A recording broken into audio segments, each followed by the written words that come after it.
तब जब मैं स्कूल में पढ़ रहा था प्रॉब्ली शायद 8, 9, 10 उसी दौरान मैंने ये तय किया था कि फ़ौज में जाऊंगा और एक्टर बनूंगा। मेन चीज़ होती है फिल्म, मेन चीज़ होती है स्क्रीन प्ले।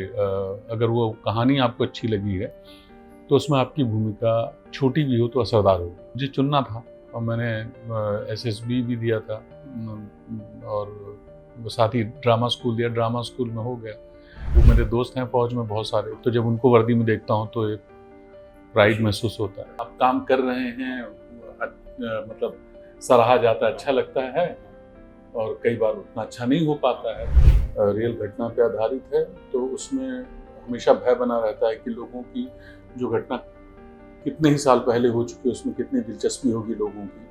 भूमिका को लेकर आपको कई बार डाउट हो सकता है, लेकिन भूमिका को लेकर इतना डाउट तब नहीं होता जब स्क्रिप्ट बहुत अच्छी हो।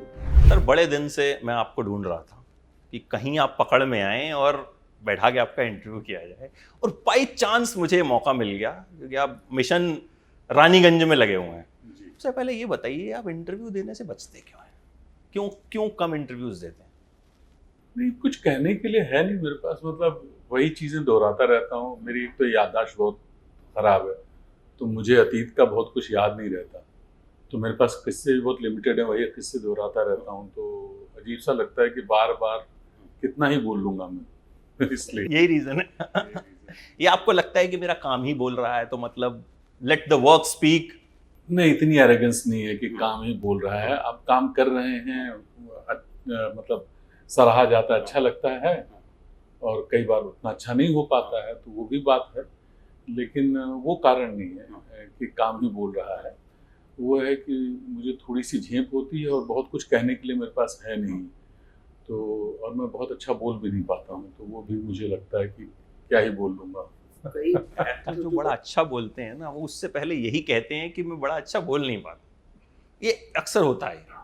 पता नहीं, वो तो मतलब लोग तय करेंगे। मैं सर, मिशन रानीगंज में आप क्या कर रहे हैं? मतलब इस मिशन में आपका रोल जो है वो किस तरह का होगा?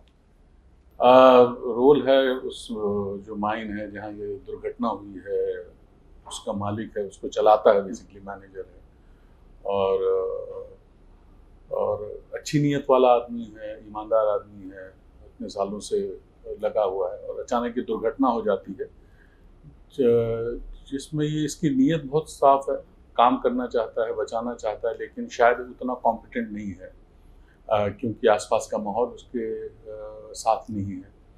तो बहुत सारी चीज़ें हैं, तो उस तरह का एक कैरेक्टर है जो पूरा ही कैरेक्टर बता दूंगा तो नहीं, पूरा नहीं, बाकी तो हम थिएटर में देखेंगे। ग्रे शेड तो नहीं है मतलब, या लोग उसके पीछे पीछे तो नहीं पड़ जाते हैं? अब ये भी 6 अक्टूबर को देखने को मिलेगा। मेरी क्यूरियोसिटी क्योंकि इससे पहले मैंने रवि किशन और पवन सर के साथ बातचीत की तो उन्होंने फिल्म के बारे में जो कुछ बताया ना, तो मैंने उन्हें बोला, मेरे रोंगटे खड़े हो गए सुन के, क्योंकि ऐसी कहानियां बनती कम है। वजह क्या लगती है आपको? हिम्मत नहीं जुटा पाता निर्माता? उसको लगता है पैसा लगाऊंगा कोई देखेगा नहीं? हाँ, वो भी एक कारण होगा, क्योंकि ऐसी फिल्मों में पैसे लगाना अपने आप में हिम्मत का काम है। चूँकि ये एक तरह से रियल घटना पे आधारित है, तो उसमें हमेशा भय बना रहता है कि लोगों की जो घटना कितने ही साल पहले हो चुकी है उसमें कितनी दिलचस्पी होगी लोगों की।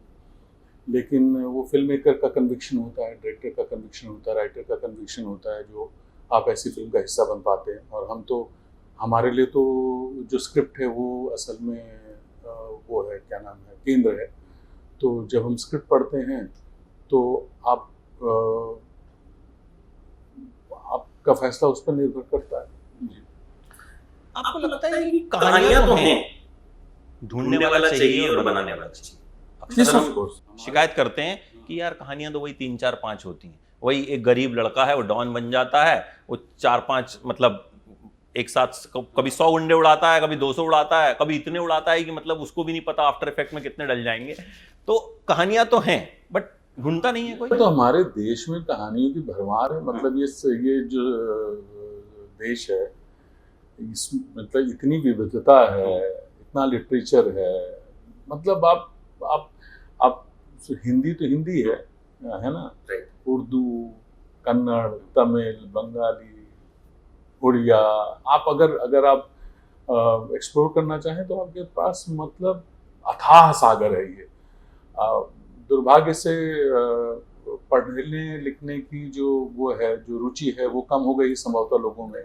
एक समय था जब सिनेमा बनाने में बड़े बड़े लेखक आते थे जो स्क्रिप्ट्स लिखते थे, ज्ञानी लोग थे। अब संभवतः उसकी थोड़ी सी कमी लगती है, पर जो यंगर लॉट है वो अपनी कहानियाँ लेकर के आ रहा है और अपनी कहानी एक्सप्लोर कर रहे हैं, और ये एक दौर है। तो प्रॉब्ली शायद हम लोग दोबारा से लिटरेचर पे भी जा रहे हैं। बहुत सारी फिल्में बन रही हैं जो लिटरेचर को लेकर के बन रही हैं, आपके माइथोलॉजी को लेकर के बन रही हैं। तो यह इंटरेस्टिंग है। आप जब कोई किरदार चूज करते हैं, because you have done lot of characters, और बहुत सारे कैरेक्टर्स जो हैं वो बहुत ज़्यादा पसंद भी किए गए हैं, तो अब दिमाग में क्या रहता है कि रिपीटेटिव ना हो जाए, या डायरेक्टर देख के चूज करते हैं, कहानी देख के चूज करते हैं? आपका पैमाना क्या रहता है चूज करने का? पहला पैमाना तो स्क्रिप्ट होती है, मतलब उसमें मेरा कैरेक्टर भी इतना इम्पोर्टेंट नहीं होता, पहली तो स्क्रिप्ट होती है। क्योंकि अगर वो कहानी और स्टोरी स्क्रीन पे अगर अच्छी है तो आप छोटी भूमिका भी करेंगे तो असरदार होगी, और अगर वो नहीं है अच्छी तो फिर आप मुख्य भूमिका भी कर लीजिए, उसका कुछ होने वाला है नहीं। तो वो बहुत इम्पॉर्टेंट होता है। फिर डायरेक्टर इम्पॉर्टेंट होता है, आपने कुछ लोगों के साथ काम किया होता है, वो प्रोसेस आपको हेल्प करती है अगली फिल्म के लिए।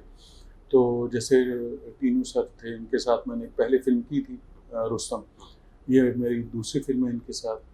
तो इनको भी कुछ भरोसा हुआ कि भाई ये भूमिका कर पाएगा, तो उन्होंने मुझे लिया, और मैंने स्क्रिप्ट पढ़ी तो मुझे स्क्रिप्ट बहुत अच्छी लगी। भूमिका को लेकर आपको कई बार डाउट हो सकता है, लेकिन भूमिका को लेकर इतना डाउट तब नहीं होता जब स्क्रिप्ट बहुत अच्छी होती है। क्योंकि एक अच्छी स्क्रिप्ट में जो छोटी भूमिकाएं भी होती हैं उनका भी अपना एक जिसको कहते हैं, उनकी भी अपनी पूरी कैरेक्टर की एक जर्नी होती है, वो बहुत इंपॉर्टेंट। कई बार एक भी सीन आता है एक एक्टर का और बाहर निकल के हमें वो किरदार जो है वो याद रह जाता है, तो आपको भी इस तरह का अगर लगता है कि यार रोल कम है लेकिन दम है, तो उसको आप हाँ करते हैं? बिल्कुल बिल्कुल। अब बहुत सारी ऐसी भूमिकाएं की हैं जहाँ पे लेंथ बहुत नहीं है कैरेक्टर की, पर वो एक्साइटिंग है। मेन चीज़ होती है फिल्म, मेन चीज़ होती है स्क्रीन प्ले।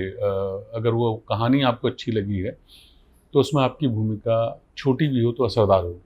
अच्छा, एक सवाल था लास्ट में, आपने बचपन से ही सोचा था एक्टर ही बनूंगा? पता नहीं, बहुत बचपन से तो नहीं सोचा था, पर जब मैं स्कूल में पढ़ रहा था, प्रॉब्ली शायद 8, 9, 10, उसी दौरान मैंने ये तय किया था कि फौज में जाऊंगा और एक्टर बनूंगा। ये दोनों फौज में जाऊंगा और एक्टर बनूंगा? हाँ, फौज में भी जाऊंगा और एक्टर भी बनूंगा। तो मुझे उस समय तक तो इतना नहीं पता था कि दोनों चीज़ें एक साथ नहीं जा सकती हैं, तो मुझे चुनना था, और मैंने SSB भी दिया था, और साथ ही ड्रामा स्कूल दिया। ड्रामा स्कूल में हो गया तो ड्रामा स्कूल चुना।